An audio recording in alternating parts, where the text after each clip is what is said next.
नमस्कार दोस्तों, मेरा नाम राकेश शर्मा। आपका स्वागत करता हूं एक्सेस के डेटाबेस ट्यूटोरियल्स में। पिछली बार हम लोगों ने टेबल बना लिया था और उसमें हम लोगों ने कुछ डेटा भर दिए थे। ठीक है, आज हम उसकी प्रॉपर्टीज़ जो हम लोगों ने पिछली बार कवर नहीं किया था उसके बारे में बात करेंगे। ये कुछ मैंने एक्सपेरिमेंट करके देखा है, तो वैल्यूज चेंज दिखेंगी यहाँ पर, राइट। तो ये था, और हमारा जनरल और लुकअप के वैल्यूज़ के बारे में हमें बात करनी थी आज। नाउ सबसे पहले है ऑटो नंबर फील्ड के बारे में। ऑटो नंबर फील्ड प्राइमरी की फील्ड है, इसे छेड़छाड़ ना करें। और दूसरा है फॉरेन की भी। क्यों?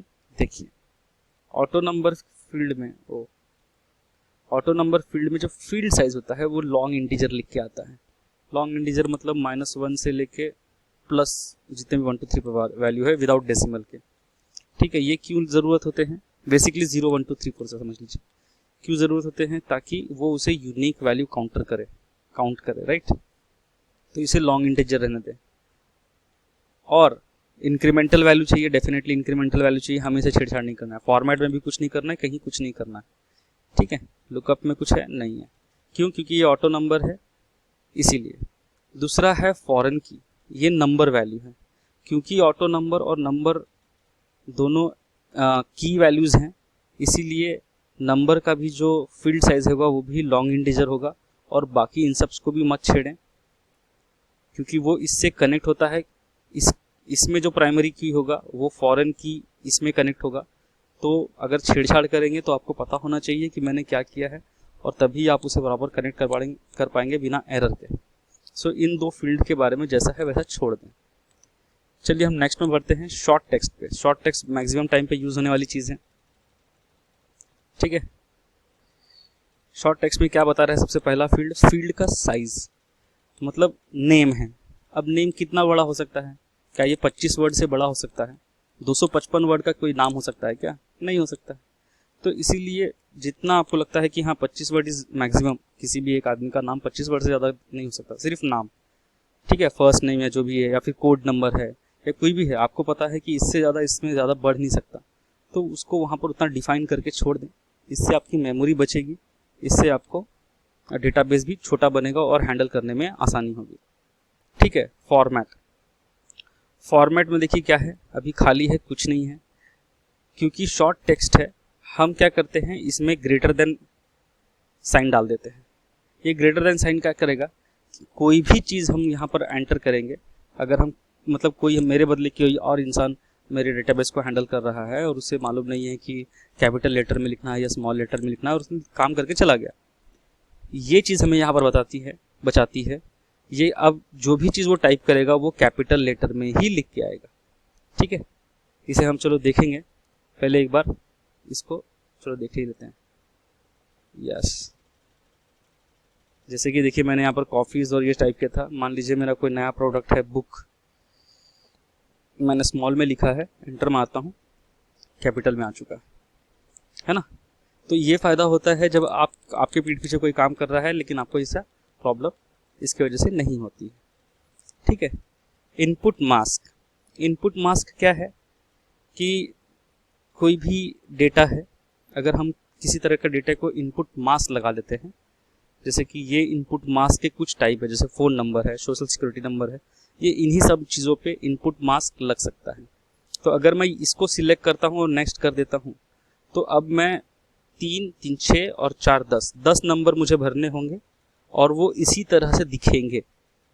अगर मुझे ज़्यादा चाहिए तो मैं इसमें एडिट लिस्ट कर लेता हूँ, 10 की जगह पे और भी कुछ जीरोस डाल देता हूँ। ठीक है, ये हो गया, और मैं इसे क्लोज करके से नेक्स्ट कर देता हूँ। देखिए इतना नंबर उसने ले लिया है। प्लेस होल्डर कैरेक्टर, जब कुछ भी ना लिखा हो तो कैसे आपको बताया जाए कि यहाँ पर कुछ लिखने की ज़रूरत है। मैंने हैश कर लिया, next with the symbol in the mask like this, और आप ऐसा चाहते हैं, मैं तो ऐसा चाहता हूँ इसलिए तो किया है, नेक्स्ट फिनिश। ठीक है, इससे देखिए इनपुट मास्क ले लिया। अब मैं यहाँ पर कहाँ किया था मैंने इनपुट मास्क में? नेम्स में ही किया था। अब मैं यहाँ पर कुछ भी टाइप करूँगा, देखिए जब कुछ भी नहीं लिखा है तो उसने हैशेस लिखा हुआ है, अब वो बोल रहा है कि कुछ वैल्यूज़ डालो, तो मैंने कुछ भी वैल्यूज़ डाला, जितनी वैल्यूज़ मैंने वहाँ डिफाइन की है उतनी ही वैल्यूज़ यहाँ पर आएगी, ठीक है, और इसी फॉर्मेट में आएगी। तो ये होता है इनपुट मास्क डेफिनेशन इसका, ठीक है। चलिए, ये तो हो गया इनपुट मास्क के बारे में। अब आ जाते हैं कैप्शन पे। कैप्शन क्या करता है कि कोई भी नाम है, जैसे कि नेम, आइटम, स्टैंडर्ड, अब ये बहुत बड़ा भी नाम है, और मैं जब इसको डेटाशीट व्यू में देखता हूँ तो मुझे समझ में नहीं आता कि नेम्स, आइटम, स्टैंडर्ड, ओ कंफ्यूजिंग है यार।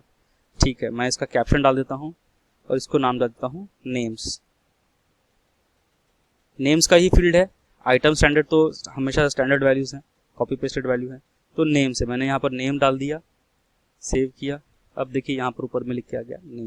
तो कैप्शन जो है वो हमारा हेडिंग का जो नाम है बस उसको बदलता है, बाकी फील्ड का जो नाम है वो वही है, यूनिक है, और जब भी एक्सेस को कंपेयर करने की जरूरत होगी वो इसी से करेगा। ये सिर्फ आपको दिखाने के लिए है, ठीक है। चलिए हम कोई दूसरा शॉर्ट टेक्स्ट ले लेते हैं। यहाँ पर भी देखिए हमारा ड्राइंग नंबर है, हमको यहाँ पर डिज़ाइन करने की ज़रूरत है, तो मैंने इसे ड्राइंग नंबर थोड़ा बड़ा हो सकता है तो मैंने 55 ले लिया। फॉर्मेट में मैंने कुछ छेड़छाड़ नहीं की, क्योंकि शायद मुझे पता नहीं कि मैं इसमें क्या क्या नंबर डालूंगा या क्या डालूंगा, तो उसे मैंने छोड़ दिया। इनपुट मास्क की भी मुझे ज़रूरत नहीं है, मैं इसमें नंबर और अल्फ़ाबेट दोनों का इस्तेमाल कर सकता हूँ, इसलिए मैंने उसे छोड़ दिया। कैप्शन, डेफिनेटली मुझे कैप्शन की ज़रूरत है, DRAWING, ड्राइंग नंबर, ठीक है, ड्राइंग नंबर दे दिया।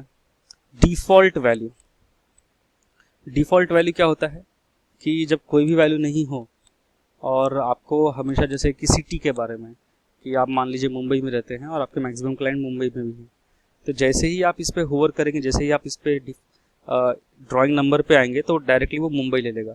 तो मैं मुंबई ही लिख देता हूँ फिलहाल के लिए, ठीक है। चलो देखते हैं। यस, डेटा शीट व्यू जाओ, ये देखिए मुंबई उसने ऑटोमेटिक न्यू पे ले लिया है, हमने कोई भी डाटा इन्फॉर्मेशन नहीं डाला है, लेकिन उसने यहाँ पर मुंबई ले लिया हुआ है, ठीक है। अब मैं यहाँ पर कुछ भी डालूंगा तो ये मास्क वाला आइटम है, छोड़ दो इसे। मैंने यहाँ पर कुछ भी लिखा, न्यू वैल्यू ऑटोमेटिक उसने असाइन कर ली, और यहाँ पर अभी वो फाइनल नहीं है, अभी यहाँ पर कुछ भी डेटा नहीं है, लेकिन क्योंकि डिफ़ॉल्ट वैल्यू है, नेक्स्ट में भी वो डिफ़ॉल्ट वैल्यू उसने वही ले लिया। अब यहाँ पर अगर मुझे कुछ चेंज करना है, मान लीजिए दिल्ली करना है, तो मैंने यहाँ दिल्ली कर दी, छोड़ दिया, ठीक है। तो ये इस तरह से काम करता है। ड्राइंग नंबर यहाँ पर आया क्या, ये देखिए आ चुका है। अब वैलिडेशन रूल, मान लीजिए कि मुझे वैलिडेट करना है कोई क्वांटिटी, वैलिडेशन यहाँ से अच्छा समझेगा। वैलिडेशन के पहले एक डिफ़ॉल्ट वैल्यू का ऑप्शन है, पहले वो भी देख लेते हैं। डिफ़ॉल्ट वैल्यू लिखा है 0। अब जब भी मैं डेटा शीट व्यू में जाता हूँ तो देखिए ये 0 की लंबी लाइन लगी हुई है, मैंने यहाँ पर कुछ भी वैल्यू नहीं भरा, लेकिन ये 0 ले रहा है। मुझे ये नहीं चाहिए, नहीं चाहिए तो डिलीट कर दो, सिंपल।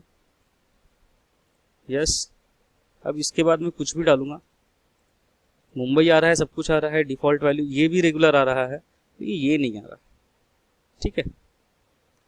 नेक्स्ट वैलिडेशन है, मान लीजिए कि क्वांटिटी है, नंबर में है, वैलिडेशन में डाल देता हूँ कि ये मैक्सिमम टाइम पे इसमें एक एक्सप्रेशन डालना ज़रूरत होता है। अगर आपको एक्सप्रेशन की नॉलेज है तो ये आपके लिए बहुत अच्छा से काम करेगा।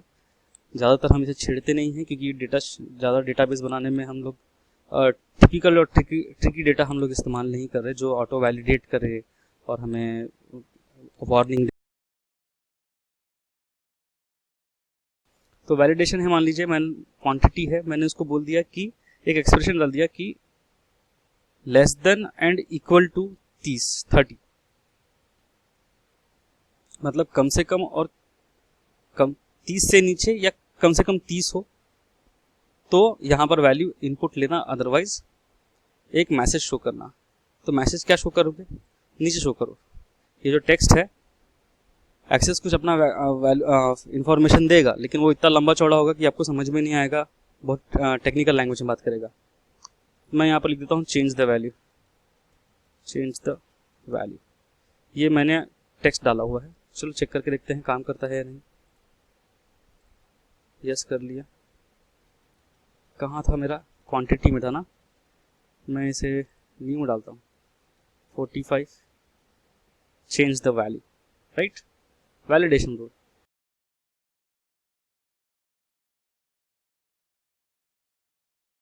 मान लीजिए यहाँ पर ओके, अब ये बोलता है कि कम करो, 24 डाल दिया, कुछ नहीं बोला, नेक्स्ट वैल्यू बराबर ले लिया उसने, ठीक है ना। तो ये वैलिडेशन मतलब एक एक्सप्रेशन पे काम करता है, इसके बगैर नहीं काम करता है।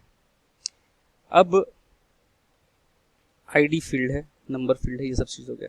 अब यहाँ पर आप देखेंगे कि एक रिक्वायर्ड है, नंबर में भी है, कहीं जहाँ पर भी रिक्वायर्ड फील्ड लिख के आएगा यहाँ पर यस और नो की वैल्यू होगी। यस और नो की वैल्यू क्या करता है कि इसके भरे बगैर आप कोई नया डेटा भर ही नहीं सकते। मतलब आपने डेटा भर दिया, लेकिन अगर आपने ये यहाँ पर कोई वैल्यू नहीं भरी तो आपको मैसेज देता जाएगा कि यहाँ पर बिना वैल्यू भरे आप आगे नहीं बढ़ सकते। मान लीजिए मैंने यहाँ पर किस में, नाम में दे देता हूँ मैं, नेम में मैंने रिक्वायर्ड देखा, ओके, मैंने इसको यस कर दिया। अब मुझे कम से कम नाम तो देना ही देना है, सेव कर दिया, यस, ओके कर दिया। अब मैं क्या करता हूँ, यहाँ पर कुछ नया वैल्यू भरता हूँ, कहीं और जाता हूँ और सेव करने की कोशिश करता हूँ। क्या बोलता है, ओ ये तो नंबर वैल्यू है, वो भी 30 के ऊपर नहीं चाहिए। ये देखिए, आइटम कोड नेम में आपको कुछ भरना ज़रूरी है, मैंने नहीं भरा, इसने वैल्यू दे दिया। अब मैंने इसमें कुछ भर देता हूँ, अब मैं इसे एंटर कर देता हूँ, सेव कर देता हूँ, वो हो जाएगा। तो रिक्वायर्ड का काम ये रहता है। तो लगभग मैंने ऑलमोस्ट सब कुछ कवर कर ही लिया हुआ है जो आपके लिए रिक्वायर्ड है और जो आपको पता होनी चाहिए।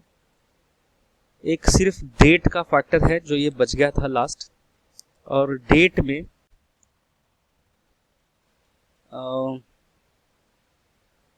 डिफ़ॉल्ट वैल्यू में अगर मान लीजिए डेट का क्या डिफ़ॉल्ट वैल्यू होगा, तो डेट का डिफ़ॉल्ट वैल्यू ये होता है कि आज का डेट डाल दो भाई। तो मैंने ये DAT लिख दिया और ओपन एंड क्लोज ब्रैकेट कर दिया और मैंने छोड़ दिया, ठीक है, और ये सेव कर दिया। अब जाते हैं डेट में, देखिए आज का उसने डेट ऑटोमेटिक ले लिया हुआ है ना। तो जब भी आप एक नया डेटा डाल रहे हैं तो वो इस तरह से काम करता है। पर मुझे डेट के साथ टाइम भी चाहिए, तो एक काम करो, यहाँ पर नाउ लिख दो, NOW, नाउ के साथ open and close bracket, that's it, save कर दिया। अब देखिए ये डेट कहाँ गया, उसने रात के 2 बज रहे हैं, ओ सॉरी, तो उसने डेट और टाइम दोनों ले लिया। तो ये कुछ छुटपुट जनरल चीज़ें हैं, जनरल फील्ड प्रॉपर्टीज़ हैं। प्रॉपर्टीज़ का इस्तेमाल बाद में भी आने वाला है, प्रॉपर्टी शीट में जब हम जाएंगे तब भी आएगा, तो हम वहाँ पर भी इसको देखेंगे, ठीक है। लुकअप में एक बार लास्ट देख सकते हैं, लुकअप में लगभग वही है, इन सब चीज़ों को छेड़ना नहीं है क्योंकि वो लुकअप है, वो कहीं और से वैल्यू ले रहा है। यहाँ पर सबसे इम्पॉर्टेंट 3-4 चीज़ें हैं। रॉ सोर्स क्या होता है, वो बताता है कि इसका रॉ मटेरियल कहाँ से आ रहा है, मतलब इसका जो मेन डेटा है वो कहाँ से आ रहा है, तो ये रॉ सोर्स में हम लोग डिफाइन करते हैं, ठीक है। डिस्प्ले टाइप कौन सा है, ये कॉम्बो बॉक्स है, डेफिनेटली लुकअप वैल्यू हम ले रहे हैं कहीं और से, तो कॉम्बो बॉक्स है। नहीं समझ में आ रहा तो फिर से एक बार देख लेते हैं कि ये देखिए इस तरह से कॉम्बो बॉक्सेस को बोलते हैं, राइट। तो ये कॉम्बो बॉक्स है, टेबल से हम लोगों ने लिया था, हाँ ये टेबल था, वहाँ से लिया था, यहाँ से उसका रोसर था। बाउंड कॉलम को, एक ही कॉलम को हम लोगों ने बाउंड किया है, कौन सा, एक ही कॉलम को। कॉलम काउंट कितने हैं, 2 है, 2 कॉलम। तो ये सब जो चीज़ें हैं ये मैं प्रॉपर्टीज जब बताऊंगा इसके बारे में तब मैं समझाऊंगा, that will be better for you, क्योंकि यहाँ से आपको डिफाइन करना थोड़ा सा हेडेक पड़ जाएगा, ठीक है। और अगर आपको वहाँ पर ही पता चल गया तो आप यहाँ पर भी चेंज कर सकते हैं, इसमें कोई टेंशन नहीं आएगा आपको।